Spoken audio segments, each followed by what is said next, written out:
अस्सलाम वालेकुम जी। अजकल एक शादी का बड़ा चर्चा है प्रपोज करन दा। वो जिहड़ा यूनिवर्सिटी दे विच या कॉलेज दे विच एक कुड़ी मुंडे ने एक दूजे नूं प्रपोज कीता और जफ्फी पा के उन्हां फोटो भी खिचवाई। साइडां ते जिहड़े ने दूजे स्टूडेंट खलोते ने।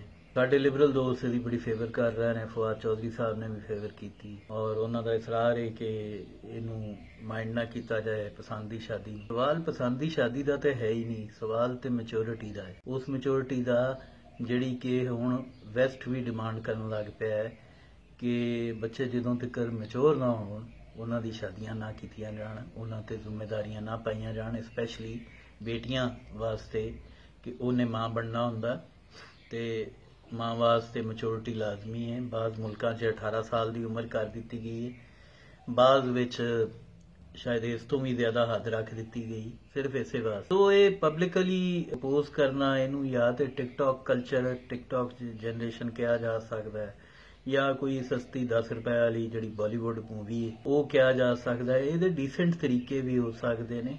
जरूरी नहीं कि इरैशनैलिटी नू फेवर करके तुसी अपने आप नू लिबरल दा सर्टिफिकेट दे सको, या ये कि अपने प्रोफाइल के उत्ते एथीस्ट लिख के अपने आप नू लिबरल साबित कर सको।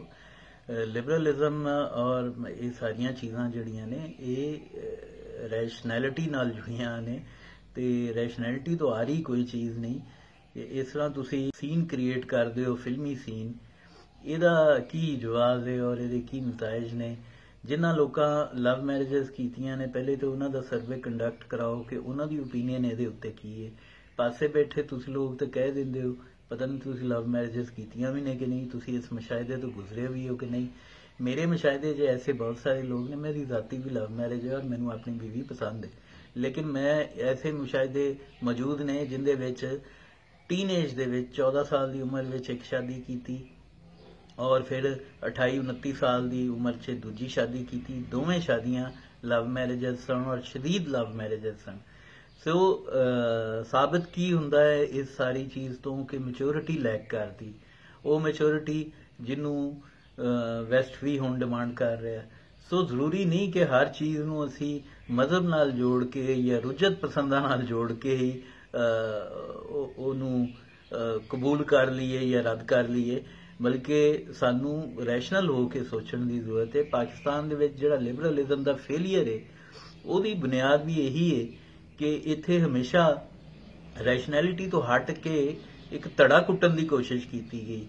तो ये जिहड़ा धड़ा कुटना हुंदा है ये लिबरलिज्म कतन नहीं है, ये आज़ाद ख्याली कतन नहीं है।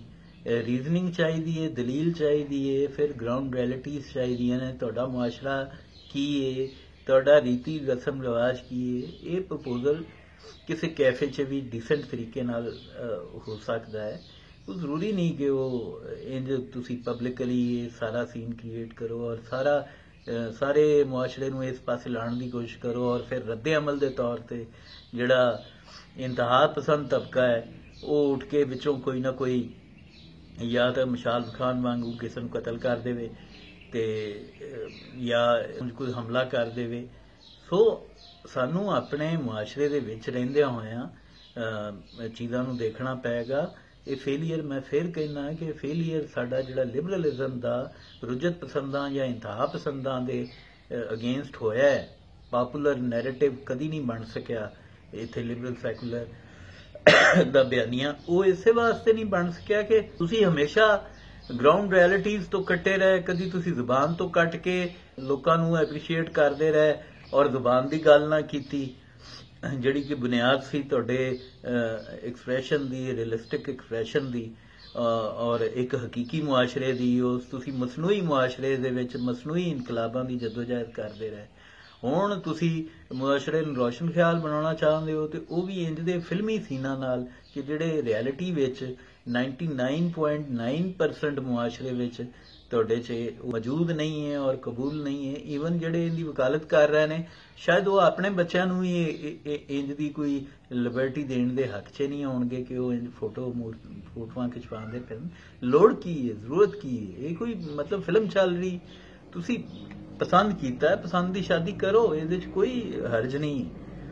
लेकिन इन्हां चीज़ों ਨੂੰ भी गौर किया जाए और स्पैशली सब तो अहम चीज़ ਜਿਹਦੇ ਤੇ मैं फोकस करना ਉਹ ਇਹ ਵੇ कि ਸਾਨੂੰ ਮੈਚੁਰਿਟੀ ਵੱਲ ਲੈ ਕੇ ਜਾਣਾ ਚਾਹੀਦਾ ਆਪਣੇ ਮਾਸ਼ਰੇ ਨੂੰ ਕੌਮ ਨੂੰ ਇਹਦਾ ਜਿਹੜਾ ਪੂਅਰ ਇੰਟੈਲੈਕਟ ਹੈ ਦੋਵਾਂ ਸਾਈਡਾਂ ਤੇ ਬੁਨਿਆਦ ਪ੍ਰਸਤਾਂ ਵੱਲੇ ਵੀ ਔਰ ਲਿਬਰਲ ਲੋਕਾਂ ਵੱਲੇ ਵੀ ਇਹਨੂੰ ਸਾਨੂੰ ਮੈਚੁਰਿਟੀ ਵੱਲੇ ਲੈ ਕੇ ਜਾਣਾ ਚਾਹੀਦਾ ਮੈਚੁਰ ਫਿਕਰ ਹੋਣੀ ਚਾਹੀਦੀ ਮੈਚੁਰ ਬਿਆਨੀਏ ਪ੍ਰਮੋਟ ਕੀਤੇ ਜਾਣੇ ਚਾਹੀਦੇ ਨੇ ਰੈਸ਼ਨੈਲਿਟੀ ਨੂੰ ਪ੍ਰਮੋਟ ਕੀਤਾ ਜਾਣਾ ਚਾਹੀਦਾ ਬਜਾਏ ਇਸ ਦੇ ਕਿ ਅਸੀਂ ਇੰਜ ਦੇ ਮਸਨੂਈ ਤਰੀਕਿਆਂ ਨਾਲ ਜਿਵੇਂ ਪਹਿਲੇ ਮੁਤਾਲਿਆ ਪਾਕਿਸਤਾਨ ਨਾਲ ਰਿਆਸਤ ਨੇ ਤਰਬੀਅਤ ਕਰਨ ਦੀ ਕੋਸ਼ਿਸ਼ ਕੀਤੀ ਉਵੇਂ ਅਸੀਂ ਇਹ ਬਿਆਨੀਆਂ ਲੈ ਕੇ ਲਿਬਰਲਿਜ਼ਮ ਦਾ ਅਸੀਂ ਤਰਬੀਅਤ ਕਰਨ ਦੀ ਕੋਸ਼ਿਸ਼ ਕਰਾਂਗੇ ਤੇ ਫੇਲੀਅਰ ਹੀ ਹੋਏਗਾ और मुआशरा मजीद बुनियाद परस्ती वाले जाएगा क्योंकि जो तुसी इंज दी चीज़ों इररैशनल चीज़ों सपोर्ट करोगे तो फिर लाजमी गल है कि दूजे पासे तो अक्सरीयत बहुत वड्डी बुनियाद परस्तां दी